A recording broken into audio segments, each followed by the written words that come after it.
ప్రపంచంలో అకస్మాత్తుగా భారీ పరిణామాలు చోటు చేసుకుంటున్నాయి.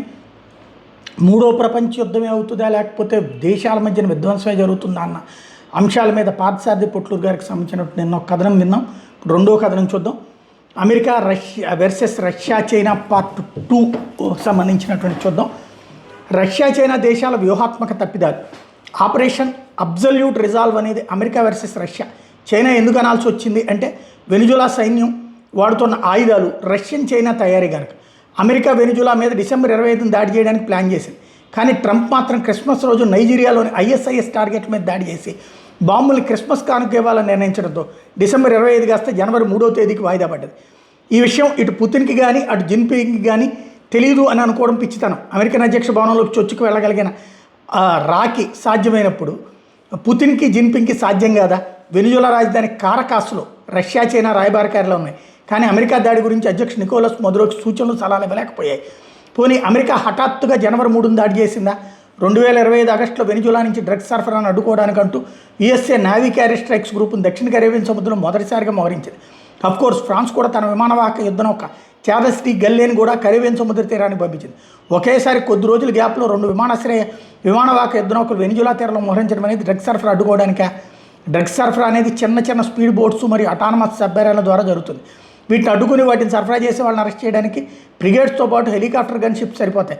ఏకంగా క్యారియర్ స్ట్రైక్స్ గ్రూప్ను పంపించడం అనేది అమెరికా వెనిజులా మీద దాడి చేసి స్వాధీనం చేసుకోవడానికి అన్నది అని తెలుసుకోవడానికి పెద్ద యుద్ధ వ్యూహకర్తలు కానవసరం లేదు. సామాన్య ప్రజలు కూడా అర్థం చేసుకోగలరు. వెనిజులాను కాపాడుకోవాలని అనుకుంటే రష్యా చైనాలకు పెద్ద పని కాదు. కానీ ఆ పని చేయడం లేదు రెండు దేశాలు కూడా. రష్యా ప్రస్తుతం ఉక్రెయిన్తో యుద్ధం వల్ల తన యుద్ధ నౌకలు పంపలేదు. కానీ చైనా ఆ పని చేయగలదు, కానీ చేయలేదు. వెనిజులా భౌగోళికంగా అమెరికాకి దగ్గరలో ఉంది. రష్యా చైనాలకు కంటే కూడా పోర్ట్రికోలో అమెరికాకి నావల్ బేస్తో పాటు ఎయిర్ బేస్ కూడా ఉంది. పోర్ట్రికో నుండి సముద్రం ద్వారా వెనిజులాకి 800 కిలోమీటర్ దూరం ఉంది. అదే విమానం ద్వారా 2 గంటల్లో చేరుకోవచ్చు. అఫ్కోర్స్ పోర్ట్రికోలో స్థానిక ప్రభుత్వం ఉంటుంది, కానీ ఫారిన్ అఫైర్స్ డిఫెన్స్ రంగాలు మాత్రం అమెరికా చూసుకుంటుంది.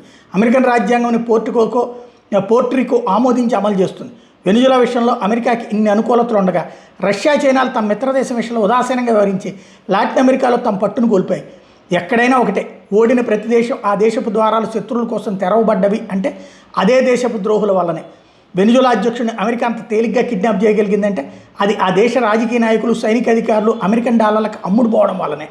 ముందు చైనా చేసే నిర్వాహకం ఏంటో చూద్దాం. అమెరికా దగ్గర స్టెల్త్ ఫైటర్ చేస్తున్నాయి కాబట్టి తమ రాడార్లు కొంటే ముందే హెచ్చరిక చేస్తుందని చెప్పి చైనా గొప్పగా చెప్పుకుని అమ్ముకుంటున్న JY-27Vలో ఫ్రీక్వెన్సీ రాడార్లను వెనిజులాకి అమ్మింది. అయితే JY-27Vలో frequency radar F-35 lightning 2 stealth ఫైటర్ని గుర్తించలేకపోయింది. డిజిటల్ వాయిడ్ అనే పదం జనరల్గా మిలిటరీ పరిభాషలో ఉండదు లేదా వాడరు. డిజిటల్ వాయిడ్ అనే పదం డిఫెన్స్కి సంబంధించి నిపుణులు, డిఫెన్స్కి సంబంధించి విశ్లేషణలు, వార్తలు అందించే వెబ్సైట్లు వాడతాయి. డిజిటల్ వాయిడ్ అంటే శత్రు దేశం కమ్యూనికేషన్ వ్యవస్థను పనిచేయకుండా చేయడం లేదా స్తంభింప చేయడం.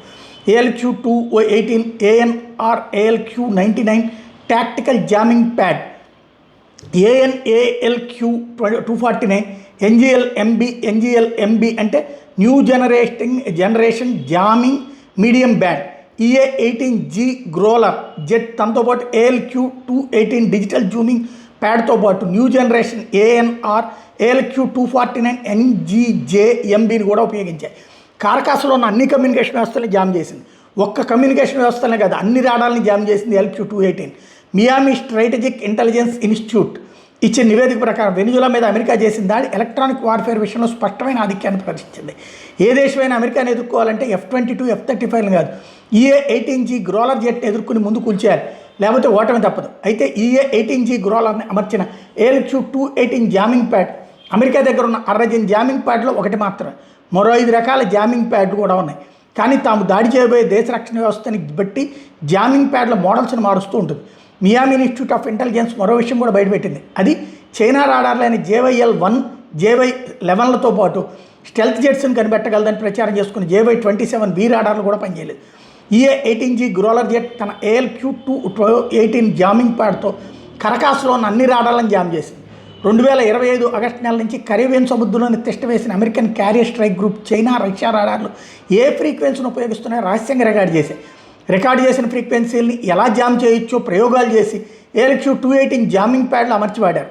ఆపరేషన్ అబ్జల్యూట్ రిజాల్వ్ విజేత EA-18G గ్రోలర్ ఈ జెట్ రాడార్లను విజయవంతంగా జామ్ చేయకపోయి ఉంటే ఆపరేషన్లో పాల్గొన్న 150 విమానాలు హెలికాప్టర్లో కనీసం 10 అన్నా కూలిపోయి ఉండేవి. మియామి ఇన్స్టిట్యూట్ ఆఫ్ ఇంటెలిజెన్స్ మరో ముఖ్యమైన విషయం రివీల్ చేసింది. అది వెనుజులాలో చైనా రాడార్లను వెనుజులా ఆపరేటర్స్తో పాటు చైనా వాళ్ళు కూడా ఆపరేట్ చేస్తున్నారు. ఎప్పుడైతే విద్యుత్ సరఫరా ఆగిపోయి కార్కా చీకట్లో ఉండిపోయిందో EA-18G గ్రోలర్ జెట్స్ రాడార్లను జామ్ చేసి స్పూఫింగ్ చేయడం మొదలుపెట్టింది. స్పూఫింగ్ అంటే EA-18G గ్రోలర్ జెట్ సెకండ్లో 10 వంతు సేపు జామింగ్ని ఆపేసి మళ్ళీ జామింగ్ చేస్తుందన్నమాట. ఇలా చేయడం వల్ల చైనా రాడార్ ఆపరేటర్లకు వాళ్ళ రాడార్ స్క్రీన్ మీద జెట్ సిగ్నేచర్ కనబడి వెంటనే మాయమైపోయి మళ్ళీ ప్రత్యక్షం అవుతుంది. కానీ రెండోసారి కనబడినప్పుడు వేరే చోట ఉంటుంది జెట్ సిగ్నేచర్. దీనికి కారణం ఏంటంటే EA-18G గ్రోలర్ కంటిన్యూస్గా ఎగురుతూనే ఉంటుంది. కాబట్టి జామింగ్ ఆపినప్పుడు హెలికాప్టర్లు మరియు ఇతర జెట్ ఫైటర్స్ వాటి సిగ్నేచర్స్ రాడార్ స్క్రీన్ మీద ప్రత్యక్షమై వెంటనే మాయమైపోయి మళ్ళీ వేరే చోట ప్రత్యక్షం అవడం జరుగుతుంది. ఈ టెక్నిక్ని అర్థం చేసుకోకుండా చైనా ఆపరేటర్లు రాడార్ పవర్ను పెంచేశారు. ఎప్పుడైతే రాడార్ పవర్ పెంచారో అంతరిక్షంలో అమెరికన్ నెగా ఉపగ్రహాలు రాడార్ నుండి వెలువడుతున్న రేడియేషన్ పసిగట్టి వెంటనే లొకేషన్ వివరాలు F-35 లైట్నింగ్ 2కి ఇవ్వడం, F-35 AGM-88 HARM high speed anti radiation మిస్సైల్ను ప్రయోగించి రాడార్లను పేల్చేయడం జరిగింది. చైనా రాడార్ ఆపరేటర్లకు అనుభవం లేకపోవడం ఒక ఎత్తు అయితే, మీరు రాడార్ పవర్ పెంచొద్దని ఎవరైనా చెప్పాలని అనుకున్నా వైర్లెస్ మొబైల్ చివరికి ఎమర్జెన్సీ కమ్యూనికేషన్ వ్యవస్థ కూడా పనిచేయట్లేదు ఆ సమయంలో. ఇకపోతే రష్యా ఇచ్చిన ఆయుధాల సంగతి ఏంటి? రష్యా 300V ఎయిర్ డిఫెన్స్ బ్యాటరీలు ఇచ్చింది వెనుజులాకి. మరో short range air defence system అయిన బ్యూక్ M2Eని కూడా రష్యా ఇచ్చింది. S-300V కానీ BUK MTEలు కానీ వెనుజులా అధ్యక్షుని కాపాడలేవు. చైనా రాడార్లను ఎలా పేల్చేస్తుందో అదే తరహాలో రష్యన్ ఎయిర్ డిఫెన్స్ను కూడా పేల్చేసింది అమెరికా. పుతిన్ ఉక్రెయిన్ యుద్ధంలో తలమునకలై ఉన్న సమయంలో S-300Vలకు కానీ BUK M2Eలకు కానీ స్పేర్ పార్ట్స్ సరఫరా ఆగిపోవడం అమెరికాకు కలిసి వచ్చింది. సరే, రష్యన్ S-300Vలు BUK M2Eలు ఎయిర్ డిఫెన్స్ సిస్టమ్స్ కాబట్టి పవర్ఫుల్ రాడార్లు ఉంటాయి కాబట్టి యాంటీ రేడియేషన్ మిస్సైల్కి తేలిగ్గా దొరికిపోయేది అనుకుందాం. మరి కర్కాస్లో ఉన్న రష్యన్ ప్యాంట్సర్ S-1 ఎయిర్ డిఫెన్స్ ఏం చేస్తున్నట్టు? ప్యాంట్సర్ S-1 అనేది S-300V ఎయిర్ డిఫెన్స్ సిస్టమ్కి తక్కువ ఎత్తులో ఎగురుతూ వచ్చి దాడి చేసే డ్రోన్స్ హెలికాప్టర్ని ఎదుర్కోవడానికి ఉపయోగిస్తారు. రష్యన్ ప్యాంట్సర్ S-1 కనీసం ఒక్కటంటే ఒక్క అమెరికన్ హెలికాప్టర్ని ఎందుకు కూల్చలేకపోయింది? అమెరికా విజయాన్ని పెద్దదిగా చూపుతున్న వాళ్ళకి అసలు వెనుజులాలోని సైనిక జనరల్, సామాన్య సైనికులు, ప్రజల సహకారం లేకుండా అమెరికా ఒక్కటే వ్యూహరచన చేసి గెలిచి ఉంటుందా? అస్సలు సాధ్యంగా. వెనుజులా సైనిక జనరల్, ప్రజలు, చివరికి అధ్యక్ష భవన్లో పనిచేసే సెక్యూరిటీ సిబ్బంది కూడా అమెరికన్ డాలర్ పౌరసత్వం కోసం అమ్ముడుపోయారు. విచిత్రం ఏంటంటే వెనుజులా వైస్ ప్రెసిడెంట్ కూడా అమెరికాకు అమ్ముడుపోయారు. వెనుజులా సైనిక జనరల్ పాత్ర, వైర్లెస్ మొబైల్ వ్యవస్థలు అమెరికన్ సైబర్ టీం జామ్ చేసింది. కానీ వాకీ-టాకీలు ఉన్నాయి కదా, ఎమర్జెన్సీ కోసం వాటితో సంభాషించి ఉండొచ్చు కదా.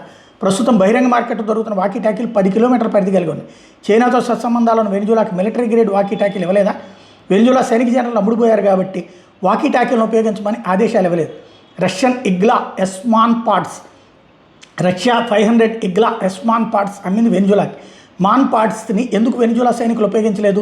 ఒక సైనికుడు భుజం మీద పెట్టుకుని తక్కువ ఎత్తులో ఎగిరే ఫైటర్ జెట్స్, హెలికాప్టర్ని తేలిగ్గా కోల్చొచ్చు. గత 3 ఏళ్లలో రష్యా మొత్తం 20 హెలికాప్టర్ గన్షిప్స్ను కోల్పోయింది ఉక్రెయిన్ సైనికులు ఇగ్లా స్లింగర్ మిస్సైల్స్తో పేల్చడం వల్ల. ఇగ్లా ఎస్మాన్ ప్యాడ్ అనేది సోవియట్ డిజైన్ కాబట్టి ఉక్రెయిన్ దగ్గర కూడా ఉన్నాయి. కానీ అవి ఫస్ట్ జనరేషన్వి అయినా బాగానే పనిచేసినాయి. General Javier Marcato Tabata Venezuela అధ్యక్ష భవనంతో పాటు అధ్యక్షుడు భద్రతా విభాగం కమాండర్గా అధికారం చెలాయిస్తున్నాడు. Javier Marcano Tabata Venezuela military counter intelligence కూడా director general. General Javier Marcano Tabata అమెరికాకి అమ్ముడుపోయాడు. వెనుజులా సైనిక జనరల్లో చాలామంది అమెరికన్ డాలర్లకి CIA ఆఫర్ చేసిన గ్రీన్ కార్డుకు అమ్ముడుపోయారు. General Javier Marcano Tabata Venezuela సైనికుల దగ్గర ఉన్న ఇగ్లా ఎస్మాన్ ప్యాడ్స్ని తన ఆదేశాలు లేకుండా ఫైర్ చేయొద్దని ముందే ఆదేశాలు ఇచ్చాడు. CIA చెప్పినట్టుగా కమ్యూనికేషన్ వ్యవస్థ జామ్ అవగానే చినుక్ ట్రాన్స్పోర్ట్ హెలికాప్టర్లు, బ్లాక్ హాక్ హెలికాప్టర్లు, అపాచీ అటాక్ హెలికాప్టర్లు చాలా తక్కువ ఎత్తులో ఎగురుతున్న ILA ఎస్మాన్ ప్యాడ్స్ను ప్రయోగించలేదు సైనికులు. ఎందుకంటే జేవియర్ మార్కనో టబాటా ఆదేశాల కోసం ఎదురు చూస్తున్నారు. ఎలక్ట్రానిక్ వార్ఫేర్లో భాగంగా EA-18G గ్రోలర్ జెట్స్ తక్కువ ఎత్తులో ఎగురుతూ జామింగ్ చేస్తున్న ILASని ప్రయోగించలేదు వెనుజులా సైనికులు. నిజానికి EA-18G గ్రోలర్ జెట్స్ మొత్తం 4 తక్కువ ఎత్తులో ఎగురుతూ ILASని కూల్చగల రేంజ్లో ఉన్న వాటిని ప్రయోగించలేదు. iPhone 17 Max Pro, ఒక iPhone Max Pro mobile phone Venezuela అధ్యక్షుడిని అమెరికా డెల్టా ఫోర్స్కి దొరికేలా చేసింది. వెనుజులా అధ్యక్షుడు నికోలస్ మదురో తన రక్షణ కోసం వెనుజులా సైన్యాన్ని నమ్ముకోలేదు. క్యూబా నుండి సెక్యూరిటీ గార్డ్స్ని తెప్పించుకుని తనకు రక్షణగా పెట్టుకున్నాడు. 200 మంది క్యూబా సెక్యూరిటీ గార్డ్స్ 2 షిఫ్టుల్లో మదురోకి కాపలాగా వస్తుంటారు. క్యూబా ఇంటెలిజెన్స్ అధికారులు మదురో రక్షణ బాధ్యతలు నిర్వర్తిస్తుంటారు. లాటిన్ అమెరికన్ దేశాల్లో సైనిక కుట్రలు సర్వసాధారణం కాబట్టి ఒకప్పుడు సోవియట్ యూనియన్, ఇప్పుడు రష్యాకు మిత్ర దేశమైన క్యూబాను తన రక్షణ కోసం ఎంచుకున్నాడు మదురో. CIA ఎలా ప్రవర్తిస్తుందో బాగా తెలిసిన క్యూబా ఇంటెలిజెన్స్ మదురోని రోజు ఒక బెడ్రూమ్లో కాకుండా అధ్యక్ష భవన్లో ఒక్క బెడ్రూమ్లో నిద్రపోయేలా ప్లాన్ చేసింది. మదురో ఏ రోజు ఏ బెడ్రూమ్లో నిద్రిస్తాడో క్యూబా ఇంటెలిజెన్స్ అధికారి నిర్ణయిస్తాడు. కానీ ఎవరికీ తెలియదు. జనరల్ జేవియర్ మార్కనో టబాటా అధ్యక్ష భవనం బ్లూ ప్రింట్ని చాలా కాలం కింద అమెరికాకి ఇచ్చాడు. అధ్యక్ష భవనం బ్లూ ప్రింట్ సహాయంతో CIA టెక్సాస్లోని నెవిడా ఎడార్లో అచ్చం వెనుజులా అధ్యక్ష భవనాన్ని పోలుండేలా తాత్కాలిక కట్టడం కట్టి గదులకి నెంబర్లు పెట్టి కారిడార్లు హెలీప్యాడ్లు ఎక్కడున్నాయో అలాగే హెలీప్యాడ్ మీద హెలికాప్టర్ ల్యాండ్ చేసి ఎలా అధ్యక్ష భవన్లోకి ప్రవేశించాలో ఎక్కడెక్కడ క్యూబా సెక్యూరిటీ గార్డులు ఉంటారో ఇలా యాక్షన్ ప్లాన్ ప్రాక్టీస్ చేశారు. 200 మంది డెల్టా ఫోర్స్ కమాండో ఒక నెల పాటు తీవ్రమైన ప్రాక్టీస్ చేసిన అనంతరం డిసెంబర్ 25 దాడి చేయడానికి నిర్ణయించగా అది కాస్త జనవరి 3కి వాయిదా పడింది. అమెరికా దాడి చేసిన రాత్రి డెల్టా ఫోర్స్కి అంతా ప్లాన్ ప్రకారమే జరుగుతున్నది. గో హెడ్ అనే సంకేతాన్ని ఇవ్వడానికి ఐఫోన్ 17 మాక్స్ ప్రోను ఉపయోగించుకుంది సిఐఏ. ఒక పక్క EA-18G గ్రోలర్ ఎయిర్ డిఫెన్స్ని కమ్యూనికేషన్ వ్యవస్థను స్తంభింపజేస్తే మరోపక్క F-35 లైటింగ్ 2 రాడార్లని పేల్చివేస్తుంటే డెల్టా ఫోర్స్ కోసం ప్రత్యేకంగా మోడిఫై చేసిన స్టెల్త్ హెలికాప్టర్స్ ఆపరేషన్ కోసం శబ్దం తక్కువగా వచ్చేట్టు మార్పులు చేసిన చినూక్ ట్రాన్స్పోర్ట్ హెలికాప్టర్లో మొత్తం 200 మంది డెల్టా ఫోర్స్ కమాండోలు సిద్ధంగా ఉన్న సమయంలో అధ్యక్షుడు మధురో అధ్యక్ష భవన్లో ఏ గదిలో నిర్దిస్తున్నాడో ముందే సమాచారం జనరల్ జేవియర్ మార్క్ను టబాటా సిఐఏకి ఇచ్చేశాడు. కానీ అమెరికన్ దళాలు దాడి చేస్తున్నప్పుడు వచ్చే శబ్దాల క్యూబా సెక్యూరిటీ మధురోని అప్పటికప్పుడు గది మార్చేస్తే ఆ విషయం కోడ్ సంభాషణ ద్వారా సిఐఏకి తెలియజేయాలి జేవియర్. ఒకవేళ మధురో కనుక అదే గదిలో ఉన్నట్టయితే జస్ట్ ఐఫోన్ 17 మాక్స్ని ఆన్ చేస్తే చాలు, అది రహస్య సంకేతం అన్నమాట.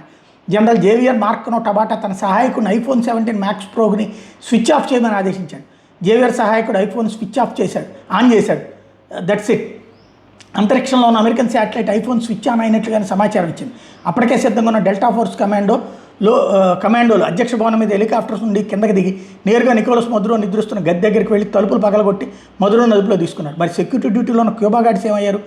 అంతు చెక్కని ఇప్పటి వరకు వినని చూడని ఆయుధంతో 80 మంది క్యూబా సెక్యూరిటీ గార్డ్స్ని చంపేసి నేరుగా మధురో ఉన్న గది దగ్గరికి వెళ్ళిపోయారు డెల్టా ఫోర్స్ కమాండోలు. నెక్స్ట్ భాగం కూడా చెప్తానంటున్నారు.